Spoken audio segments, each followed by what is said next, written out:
Hello students, good morning. हम आपकी class शुरू करने जा रहे हैं। आगे पार्ट 2 हम कंटिन्यू करते हैं। हमने लास्ट क्लास में क्या क्या पढ़ लिया था? एल्टीट्यूड के बारे में हम चल रहे थे। हम एल्टीट्यूड समझ रहे थे ना हम। मैंने कहा था आपको मैं ये सारी चीज़ें फिर से पढ़ाऊँगी। क्या क्या कि एल्टीट्यूड और मीडियन के बीच में क्या रिलेशन है। मतलब हम बेसिकली सारे ट्राइंगल के एल्टीट्यूड डिस्कस कर लेते हैं, ठीक है। तो आपके एल्टीट्यूड को लेके सारे कॉन्सेप्ट्स बहुत अच्छे से क्लियर हो जाएंगे कि एल्टीट्यूड होता क्या है। वैसे क्या होता है एल्टीट्यूड? एल्टीट्यूड जो होता है वो बेसिकली होता है कि आपका ट्राइंगल जो है, how tall is your triangle, है ना। हाउ टॉल इज़ ट्राइंगल, यानी कि ट्राइंगल की हाइट पता करते हैं हम बेसिकली। ठीक है, यहाँ तक की बात समझ में आ गई होगी। ठीक है, तो सबसे पहले हम कौन सा ट्राइंगल लें बताओ। सबसे पहले हम राइट एंगल ट्राइंगल तो हमने डिस्कस कर लिया, तो राइट एंगल तो हम डिस्कस कर चुके हैं, डिस्कस्ड। ठीक है, कौन सा है ये? Right angle. इसमें वैसे क्या होता है, मैं रिवाइज करा देती हूँ इसका फटाफट से आपको। इसकी जो साइड ए बी है, बी सी है, यही इसके एल्टीट्यूड भी हैं। और एक एल्टीट्यूड इसका वो ये बन जाएगा बी डी। ठीक है, फिर दूसरा ट्राइंगल आपको मैं कौन सा बता दूंगी। फिर अब मैं आपको ऑब्ट्यूज एंगल ट्राइंगल समझा रही थी कल, तो अब मैं आज उसको फिर से आपको समझाती हूँ अच्छे से। फ्रेश माइंड से सब पढ़ेंगे। ये मैंने ऑब्ट्यूज एंगल बनाया एक, पहली बात तो। अब आप खुद सोचो कि बेसिकली ऑल्टीट्यूड में होता क्या है कि किसी वर्टेक्स से अपोजिट वर्टेक्स पे हम क्या डालते हैं? परपेंडिकुलर डालते हैं। ठीक है, तो हम सपोज ये वाला वर्टेक्स लेते हैं, ए बी और सी। वर्टेक्स ए से अगर मुझे इस ट्राइंगल की हाइट नापनी है तो बेस मैंने लिया बी सी, तो मुझे इस बेस को एक्सटेंड करना पड़ेगा, राइट। ठीक है, तभी तो परपेंडिकुलर डालेंगे, क्योंकि परपेंडिकुलर लाइन मतलब which come straight directly to the base. तो ऐसी तो यही लाइन है, ये हो गया। ठीक है, ए सी डैश नाम दे देते हैं इसका। अब बी वर्टेक्स है और मुझे ए सी ये वाली जो लाइन है इस पे हाइट नापनी है, तो इस पे अगर स्ट्रेट मुझे आना है तो ये भी कहीं ऐसे आएगा, ये आ गया 90 डिग्री। और वर्टेक्स सी बचती है, ये लाइन है, इस पे 90 डिग्री अंदर आ जाएगा। ठीक बात। अब आपके दिमाग में आ रहा होगा कि जैसे मैं मीडियन तीनों वर्टेक्स से कट कर रही थी तो कहीं तो मिल रही थी, तो ये कहाँ मिलेंगे? तो चलो चेक कर लेते हैं। ये थोड़ा गलत है, ये ऐसे जाएगा।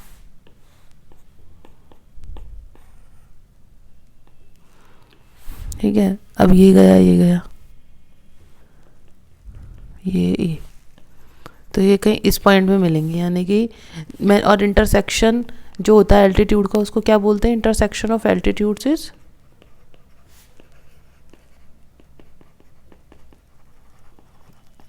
क्या बोलते हैं बताओ? Ortho centre. तो ये जो ओ है ये ऑर्थो सेंटर है, किसका? सेंटर। और ये कहाँ पर बना है? ये बना है आउटसाइड दी ट्राइंगल। और ये कौन सा ट्राइंगल है? ये है आपका ऑब्ट्यूज एंगल ट्राइंगल। समझ में आ गया होगा। कल तो बहुत नहीं समझ में आ रहा था, आज समझ में आ गया होगा ना। ठीक है, अब हम बात करते हैं स्केल एंड ट्राइंगल। तो बहुत नॉर्मल है, उसमें तो कुछ क्या बात करनी है। हम लेते हैं अब इक्विलेटरल ट्राइंगल।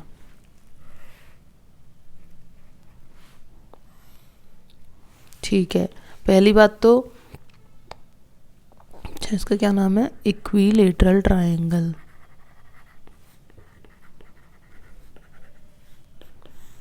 क्या प्रॉपर्टी होती है इसकी? All sides are equal. ठीक है, सारी साइड इसमें बराबर हो गई।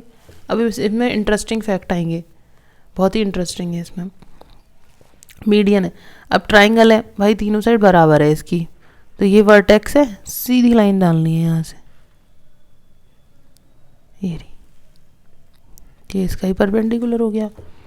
अब मैं कहूँ यहाँ से मीडियन भी ड्रॉ करनी है आपको। ठीक है, तो मीडियन भी यही लाइन होगी इसकी।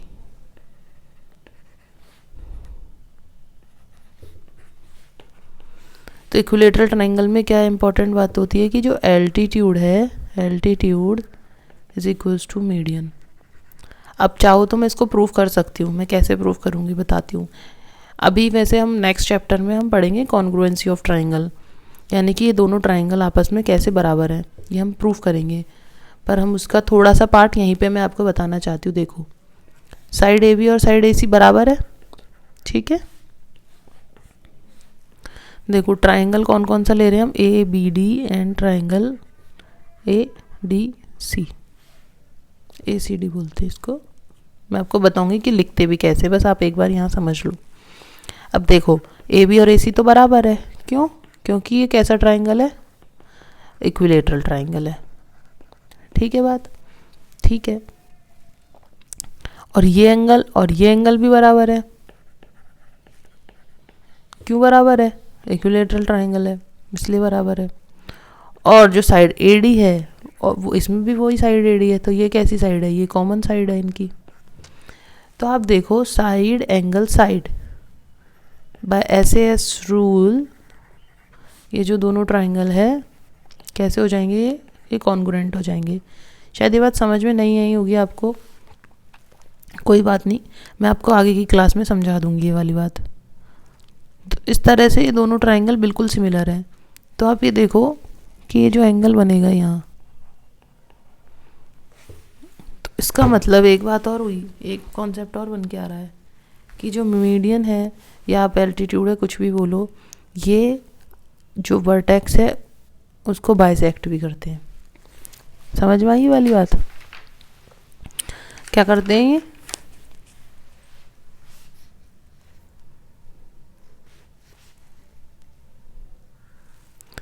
अब इसमें एक रिजल्ट क्या आ गया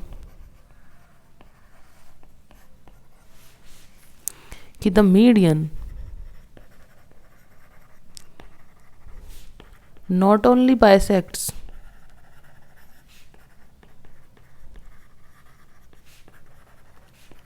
दी अपोजिट साइड। इतना तो हमने सीखा ही था कि अपोजिट साइड को तो बाइसेक्ट करती है, बाइसेक्ट यानी कि बी डी बराबर सी डी, यानी कि डी मिड पॉइंट होता है, यही तो होती है ना कि मीडियन का डेफिनेशन क्या होता है कि जो अपोजिट वर्टेक्स होता है, अपोजिट वर्टेक्स से मीडियन को, वो अब मीडियन जो क्या करती है, अपोजिट वर्टेक्स, अपोजिट लाइन हो गई, उसका जो मिड पॉइंट हो गया उसको वर्टेक्स से मिलाती है, ये काम करती है। तो median not only bisect the opposite side,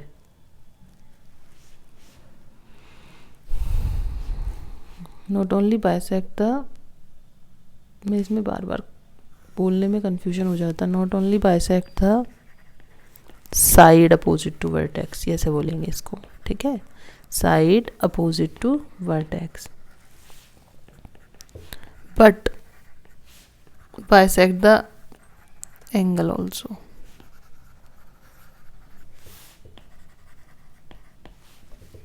समझ में आ गया। और यही वाली कहानी आइसोसेलेस ट्राइंगल की भी होती है। इक्विलेटरल ट्राइंगल और आइसोसेलेस ट्राइंगल में सेम है, एल्टीट्यूड और मीडियन सेम रहेंगे। मैं आपको लिख देती हूँ इस बात को। अब आप आइसोसेलेस में चेक कर लो,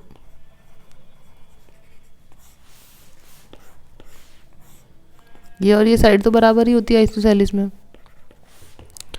इसमें भी जो मीडियन होती है वही एल्टीट्यूड होता है आपका।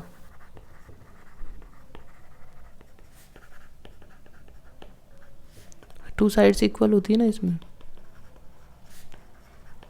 इसमें भी हम वो वाली प्रॉपर्टी लगा के दोनों ट्रायंगल को कॉन्ग्रुएंट प्रूफ कर सकते हैं। तो फिर ये एंगल और ये एंगल बराबर हो जाए, क्योंकि जब सारी चीज़ें बराबर है तो हर एक पार्ट इक्वल होगा, राइट। तो मीडियन और एल्टीट्यूड भी बराबर है इसके, इतनी बात क्लियर हो गई। और एल्टीट्यूड तो आपको पता ही है और मीडियन भी आपको पता है कि क्या होती है। एल्टीट्यूड का मतलब तो हो गया परपेंडिकुलर, डाल दिया यहाँ से और यहाँ तक। तो ये एंगल जैसे ये कैसा 90 डिग्री का, वैसे ये कौन बन गया, ये राइट एंगल ट्राइंगल बन गए दो, ऐसे भी आप कह सकते हैं। डी इसका मिड पॉइंट हो गया, जो B D is equals to C D हो जाएगा, बिकॉज ए डी क्या है, मीडियन है ना। और ये एंगल भी बराबर हो जाएंगे, क्योंकि यहाँ पे इस टाइम जो है ये दोनों ट्रायंगल कैसे हैं, कॉन्ग्रुएंट है, क्योंकि इनकी सारी चीज़ें इक्वल है, ठीक है। तो इक्वल है तो फिर ये एंगल भी बराबर हो जाएंगे, क्योंकि ये दोनों ट्रायंगल कैसे हो गए,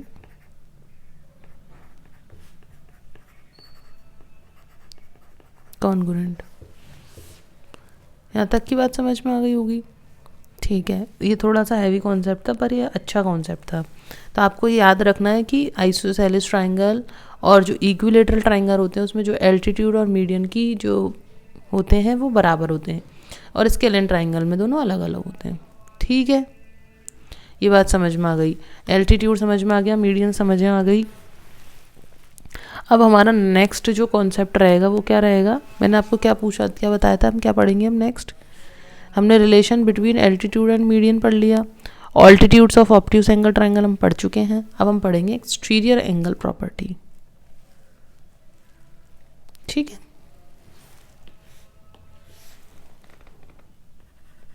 कॉन्सेप्ट कौन सा ये? थिंक 6 होगा। Exterior angle property. इसमें हम क्या पढ़ेंगे एक्सटीरियर एंगल प्रॉपर्टी में? देखो, एक्सटीरियर एंगल नाम से ही समझ में आ रहा है कि एक्सटीरियर एंगल के बारे में कुछ ये बात कर रहा है। ठीक है, चलो हम एक ट्रायंगल बना देते हैं। फिर बनाए ट्रायंगल।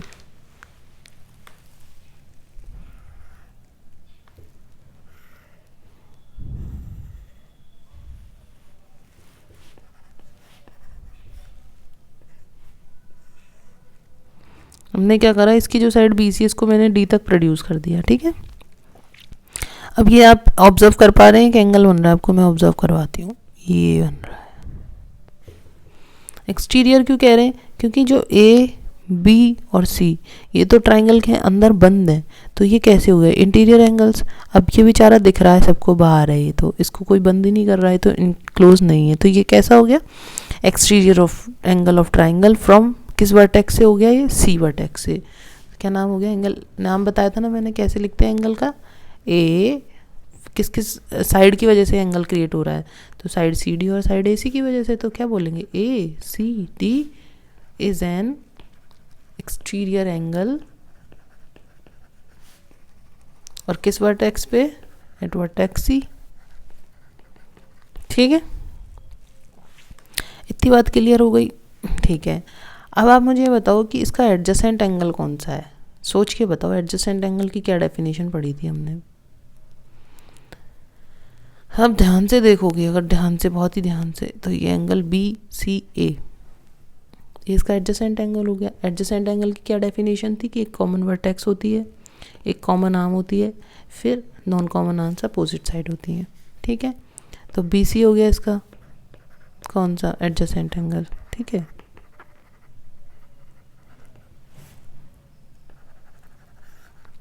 और इन दोनों भाइयों का नाम भी बता देते हैं। इन दोनों का क्या नाम होगा? जो एंगल ये है बी ए सी और ए बी सी मान लो, ये कैसे होगा? इंटीरियर और अपोजिट।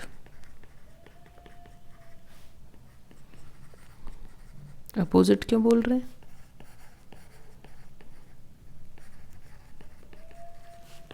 अपोजिट इसलिए बोल रहे हैं कि जो एक्सटीरियर एंगल है वो तो वर्टेक्स सी पे है, ये दोनों तो फिर इसके अपोजिट ही बने ना, इसलिए ये दोनों अपोजिट एंगल हो गए। ठीक है, यहाँ तक की बात समझ में आ गई होगी। अब एक बात बताओ आप, अगर एंगल ए सी डी है, मैं कह दूँ ये angle A plus angle B के बराबर होता है, आप मान लेंगे इस बात को? बताओ, इसको मैं प्रूफ कर दूँ अगर इस बात को कि ये एंगल ए सी डी और ये ए प्लस बी के बराबर होता है। अब ये कैसे होता है, इस बात को मैं अगर प्रूफ कर दूँगी तब तो आप मान ही लोगे कि कैसे होता है ये। ठीक है, तो मैं आपको ही बताती हूँ कि कैसे होती है एंगल सम प्रॉपर्टी बराबर कैसे होता है। ठीक है,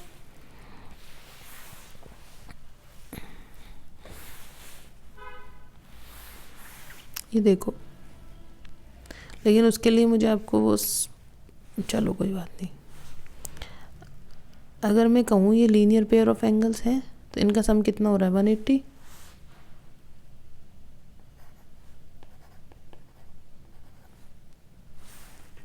एक मिनट रुक जाओ, इसको यहाँ पे पॉज करना पड़ेगा।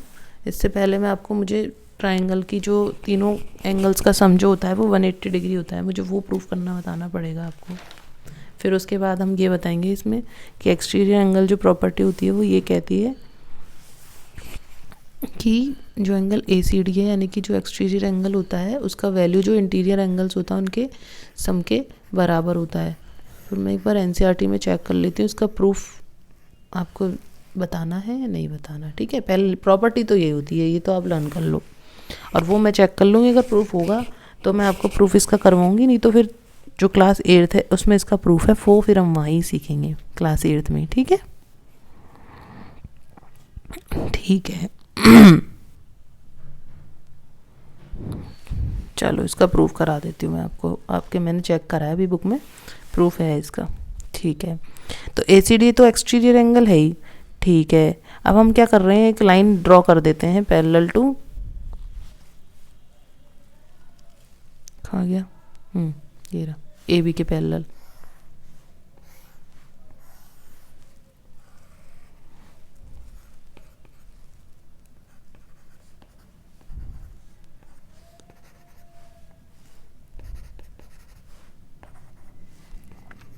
मैंने क्या करा, AB के पैरेलल एक लाइन ड्रॉ कर दी CE, है ना।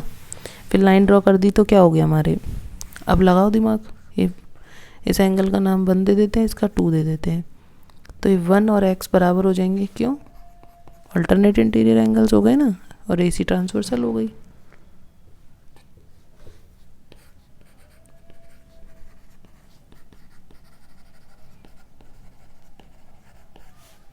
अल्टरनेट इंटीरियर एंगल्स, ठीक है, क्योंकि ये दोनों बराबर होते हैं अल्टरनेट इंटीरियर एंगल्स। यहाँ तक की बात क्लियर है। और बताओ क्या हम और रिलेशन निकाल सकते हैं। चलो इसको मैं आपको डायग्राम ऐसे बनाती हूँ एक बार, फिर आप बताना। यही डायग्राम है ना, तो ये एंगल 2 बन रहा है ना।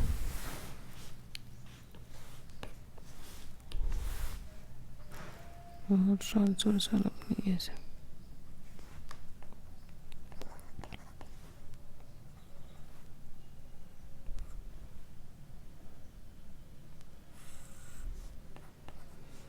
ठीक है, और ये एंगल y है, ये आपकी ट्रांसवर्सल है, ये एंगल y है, एंगल 2 है। तो अब आप मुझे बता सकते हो, इसमें देखो अब क्या करेंगे हम,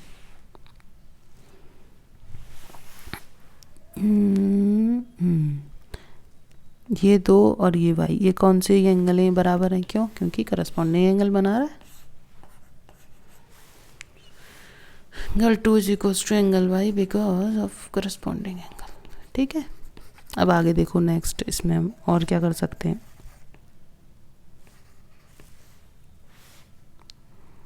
अगर इन दोनों इक्वेशनों को जोड़ दें तो क्या बनेगा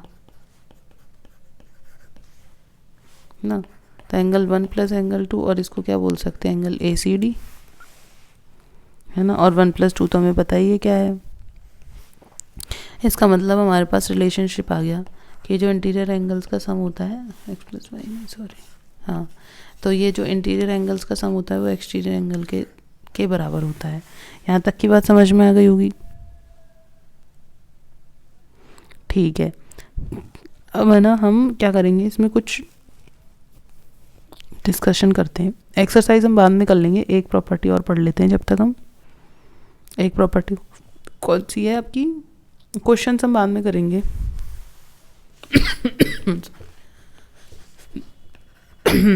कॉन्सेप्ट नंबर 7, ये क्या कहती है, angle sum property of a triangle, angle sum property of a triangle.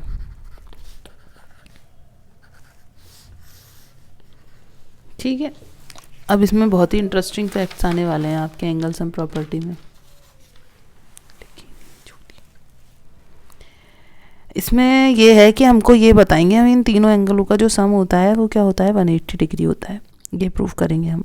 अब वो कैसे करेंगे, बात इम्पोर्टेंट वो है। ठीक है, तो प्रॉपर्टी पहले थ्योरम लिख देते हैं कि एक्सियोम है क्या। तो ये है, पता है ये वाली जो सारी थ्योरम्स है ना, ये रिपीट होंगी अपनी आगे की क्लासेस में फिर से, तो आपको बहुत मज़ा आएगा। अगर आपने अभी अच्छे से समझ ली ना, तो आपको 8th 9th 10th में बिल्कुल भी दिक्कत नहीं आने वाली। समझ रहे हो मेरी बात? तो ये हमने लिख दिया कि भैया जो ट्राइंगल होता है उसके तीनों एंगलों का सम कितना होता है, 180 डिग्री होता है। ठीक है, समझ में आ गया? चलो प्रूफ करते हैं इसको।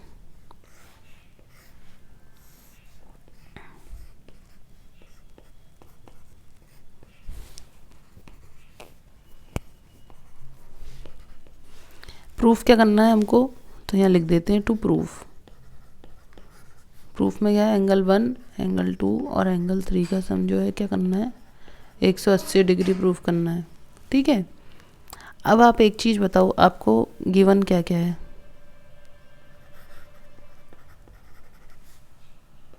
गिवन ये एंगल 1 + 2 = एंगल 4 होता है।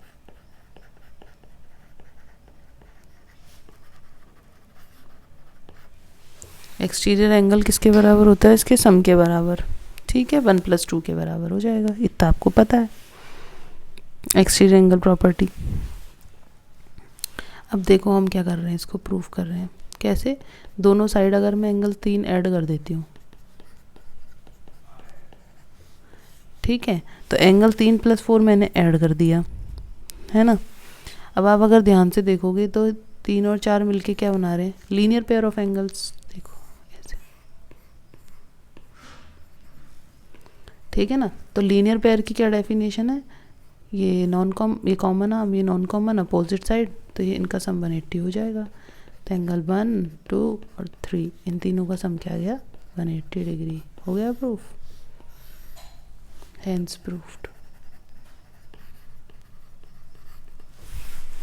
समझ में आ गया आप? यहाँ तक की बात, कहानी पिक्चर ख़त्म। देखो जैसे अगर मैं आपको एक नॉर्मल सा एग्जांपल कराती हूँ।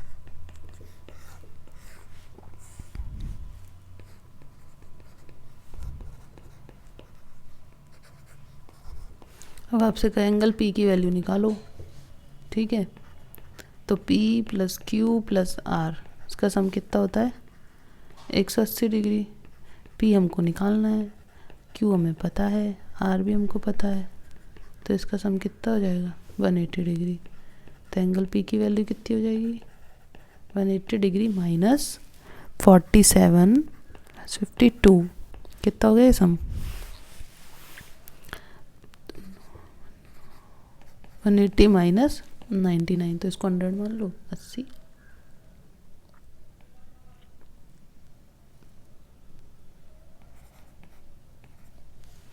ठीक है ना, समझ में आ गया ये? ठीक है, यहाँ तक की बात क्लियर हो गई। फिर हम क्वेश्चंस करेंगे वही एक्सरसाइज के थ्रू, बहुत सारे क्वेश्चंस हैं जो हम एक्सरसाइज में डिस्कस कर लेंगे। ठीक है,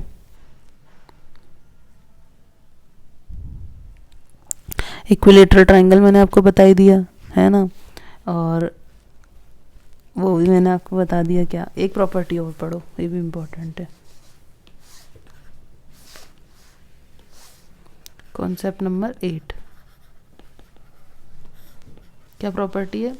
हमने जब इक्विलेटरल ट्रायंगल पढ़ा था तो उसमें एक प्रॉपर्टी मैंने आपको बताई नहीं थी, वो ये थी, चलो इक्विलेटरल और आइसोसेलेस दोनों में बैठ जाती है। ये प्रॉपर्टी ये है कि बेस एंगल्स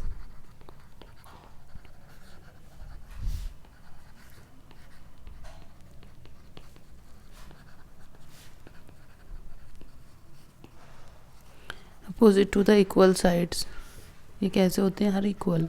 कैसे? देखो जैसे ये साइड है AB और एक साइड है AC, ठीक है।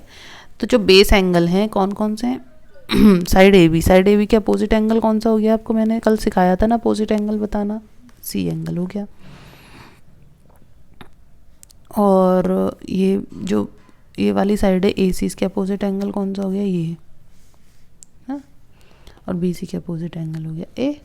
ठीक है, तो base angle opposite to equal sides, तो इक्वल साइड कौन कौन सी है इसमें, AB और AC बराबर है। आइसोसेलेस ट्रायंगल का केस बता रही हूँ, है ना। AB और AC बराबर है तो एंगल B और एंगल C भी कैसे होंगे, बराबर। ये एक इम्पॉर्टेंट बात है इसमें, इसको स्टार मार्क करवा रही हूँ, लर्न कर लेना इसको। ठीक है, अब हम क्या करेंगे, हम एक और प्रॉपर्टी मैं आपको बता देती हूँ। ठीक है, अब बात आती है कि आपको ऐसे कोई भी रैंडम लेंथ दे दी जाए साइड की, भाई ये साइड्स हैं, पकड़ो ट्राइंगल ड्रॉ करो, तो क्या आप कर सकते हो ट्राइंगल ड्रॉ? ये आपको पता होना चाहिए ना कि ये जो साइड्स हैं वो हमें सही दी हुई है या गलत दी हुई है, तभी तो हम ट्राइंगल ड्रॉ करेंगे ना। ठीक है, तो हम हेडिंग डाल देते हैं sum of the length of two sides of triangle. ठीक है, तो अब देखो इसमें sum of the lengths of two sides of triangle, यानी कि अगर लेंथ हमें पता चल जाए ट्राइंगल की साइड्स की तो हम बता पाएंगे ना, मतलब हमें पता चल जानी चाहिए कि लेंथ किस प्रकार से होनी चाहिए, ट्राइंगल सही है या ट्राइंगल गलत है। ठीक है, अब ये देखो क्या कहें हम, हमने 3 नॉन कोलिनियर पॉइंट्स बनाए। पहली बात तो मैंने जब नॉन कोलिनियर का जिक्र किया है तो आपको नॉन कोलिनियर का मतलब पता होना चाहिए। को यानी साथ में, लीनियर यानी एक लाइन में। तो अगर सिर्फ कोलिनियर होता, नॉन नहीं होता और सिर्फ को होता, तो आप क्या कहते एक साथ में, तो ये लो मैम 3 पॉइंट ही कोलिनियर बना दिए। लेकिन मैंने क्या लिखा है, मैंने बोला है नॉन कोलिनियर। तो नॉन कोलिनियर तो कैसे होंगे, जो एक साथ एक लाइन में नहीं होंगे। ठीक है, बना दिए। नॉन कोलिनियर ऐसे भी बन सकते थे। अब ये देखो ये एक साथ नहीं है एक लाइन में कोई भी पॉइंट। ठीक है, बना दिए। ठीक है, अब क्या कह रहे हैं हम ए बी सी, ये मेरा फ्रेंड ना यहाँ खड़ा हुआ है, मैंने इसको बोला तुम सी पर जाओ, इस पॉइंट तक जाओ, तो इसके पास एक तरीका है तो सीधा ही चला जाए, या फिर इसके पास ज़्यादा टाइम है तो ये पहले इधर जाएगा फिर ये इधर जाएगा, तो ये ऐसे भी पहुँच सकता है। तो इसके पास कौन कौन से रास्ते हो गए ए टू सी जाने के, या तो ये ऐसे जाए A B plus B C एक रास्ता, और या तो ये डायरेक्ट चल जाए ए सी। आप बताओ कौन सा रास्ता ज़्यादा बड़ा है, ऑब्वियसली ये वाला रास्ता ज़्यादा बड़ा है ना इससे, तो ये रास्ता ज़्यादा बड़ा है इससे। अब मैं ऐसे ही बी से बोलूँ कि तुम सी पर जाओ, बी के पास भी क्या चॉइस है, बी पहले ए के पास जाए फिर ए से सी के पास जाए, है ना, और या तो डायरेक्ट बी सी के पास ही चला जाए।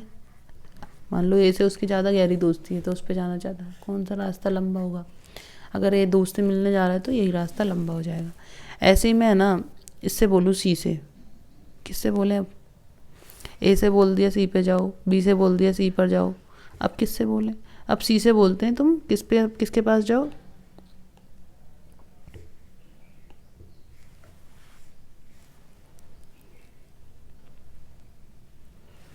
ए बी और A C, A B plus A C is greater than B C, ये तो हो गया। चलो अब एक बार ना ये तीनों चीज़ें लिख लेते हैं, तो हमारे पास एक प्रॉपर्टी हाथ लगी है कि A B plus B C is greater than A C. ठीक है, A B plus A C is greater than B C, है ना। अब हमारी कौन सी साइड रह गई, ए बी। हाँ, ए को तो हमने बोला ही नहीं बी के पास जाओ सीधा, तो ए बी के पास जाएगा तो इसके पास क्या रास्ते हैं कि एक तो सी से मिल के आए पहले, है ना, फिर जाए ये, तो एक प्रॉपर्टी हमारे पास क्या आ गई, A C plus B C is greater than A B. समझ में आ गई ये तीनों बातें। इसका मतलब जब कोई भी ट्राइंगल बनेगा तो जो ये दोनों का सम होगा वो मतलब 2 साइड्स का सम हमेशा बड़ा होगा तीसरी साइड से, ये बात समझ में आनी चाहिए हमको। ठीक है, तो हम इस बात को कैसे लिखेंगे, सम ऑफ द लेंथ, किसका, कौन सी लेंथ, ऑफ 2 साइड्स, किसकी, ट्राइंगल की, is greater then the third side. समझ में आ गई ये बात। और ये प्रॉपर्टी भी स्टार मार्क कर लो, बहुत ही इंपॉर्टेंट है। ठीक है, जैसे मैं ये क्वेश्चन में समझाती हूँ तो आपको और अच्छे से समझ में आएगा। अब बताओ अगर कोई ट्राइंगल है, suppose if 6, 12 and 18, is this triangle possible, बस इतना दिया है, तो आप हाउ विल यू चेक, अगर आपको ये PDF चाहिए हो तो मुझे कमेंट बॉक्स में बता देना, मैं आपको टेलीग्राम ग्रुप है मेरा, उस पर शेयर कर दूँगी, ठीक है। अब ये 6, 12 और 18, ठीक है। हम एक ट्राइंगल बना लेते हैं और उसमें इसको मार्क कर लेते हैं, काम करते हैं, ठीक है। अब हम चेक करें, 12 और 6 18 होता है। अब किन्हीं दो साइड का सम थर्ड साइड से ज़्यादा आना चाहिए था, लेकिन ये कैसा आ रहा है, बराबर आ रहा है। तो ये ट्राइंगल की पॉसिबिलिटी है या नहीं है? तो ये ट्राइंगल गलत है, ये ट्राइंगल नहीं बनेगा। हाँ, अगर यहाँ पे जैसे 17 होता है इस 18 की जगह, तो ये सही था, ट्राइंगल बन जाता।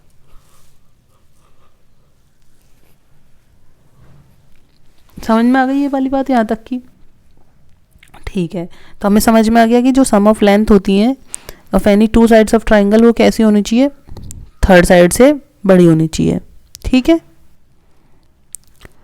अब क्या करें हम, अब इसमें एक और चीज़ है कि प्लस सम से ही काम नहीं चलेगा, हमें एक और चीज़ पता होनी चाहिए। अब हम बात करें, अगर हम डिफरेंस की बात आ जाए तो देखो, जैसे अभी हमने पढ़ा, ये दो साइड्स हैं, इनका सम तो थर्ड साइड से बड़ा होना चाहिए, ये बात तो ठीक है। और अगर हम इसको ऐसे चेक करें कि AB माइनस AC, ये जो है ये छोटा होता है किससे,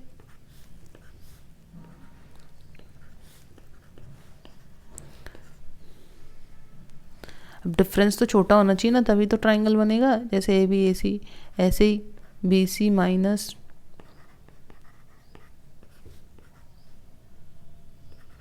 AC मान लो, ऐसे AC AB ले लो, ये कब C भी तो हो गया, AC BC नहीं हुआ। देखो AB minus AC should be less than BC, यानी कि BC बड़ी होगी, इन दोनों का डिफरेंस कम आएगा। जैसे हम यही वाला ट्राइंगल चेक कर लेते हैं, 6, 12 और 17 है ना, तो ये 6 मान लेते हैं, 12 और ये 17। AB कितनी है 6 और AC कितनी है 12। मॉड लग रखा है, मॉड का मतलब होता है इससे जो भी वैल्यू बाहर आती है वो पॉजिटिव बन जाती है। ये कितना है 17, तो 6 तो लेस देन है 17 से, तो ट्रू हो गया। दूसरी कंडीशन चेक करते हैं, BC माइनस AB, BC कितना है ये, AB कितना है ये, लेस देन 12, तो 11, ये भी होल्ड कर रहा है, ट्रू। नेक्स्ट AC कितना है 12, BC कितना है 17, कितना आ रहा है 5, लेस देन 6, होल्ड, ट्रू। इसका मतलब ये ट्राइंगल का फॉर्मेशन ठीक है। और इसी प्रकार से हम ये वाली कंडीशंस भी चेक कर लेते हैं, AB plus AC is greater then BC, है ना, BC plus AB is greater then AC, और AC plus BC is greater then AB। तो आप ये चेक करोगे तो ये भी सही आएगा आपका। देखो AB और AC का सम कितना आ रहा है, AB और AC 12 और 6 18 is greater then BC 17, true. BC कितनी है 17, AB कितनी है 6 इज़ ग्रेटर देन 12, हाँ ये भी ठीक है। AC कितना है 12, BC कितना है 17 इज़ ग्रेटर देन 6, हाँ ऑब्वियसली। तो ये तीनों ट्रू है, यानी कि 6, 12 और 17 से आप एक ट्राइंगल ड्रॉ कर सकते हो। ठीक है, ये बात समझ में आ गई यहाँ तक की कहानी? ठीक है, वेरी गुड। अब नेक्स्ट में क्या पढ़ाऊँ आपको, देखो जैसे क्वेश्चन अब कैसे आ सकता है आपका, थोड़ा दिमाग लगाना, tricky, this one is tricky. देखो अगर आपको ऐसा दे दिया, दो साइड की लेंथ आपको गिवन है, दो साइड की लेंथ है, एक साइड आपको दे दी 6 सेंटीमीटर, दूसरी दे दी 8 सेंटीमीटर सपोज। अब आपसे क्या पूछ लिया कि थर्ड साइड जो है वो किस किस के बीच में, एग्जैक्ट नहीं पूछा, वो पूछा है कि वो लाए किस किस के बीच में करेगी। लेंथ ऑफ थर्ड साइड जो है वो किस किस के बीच में लाई करेगी, वो ये पूछ रहा है।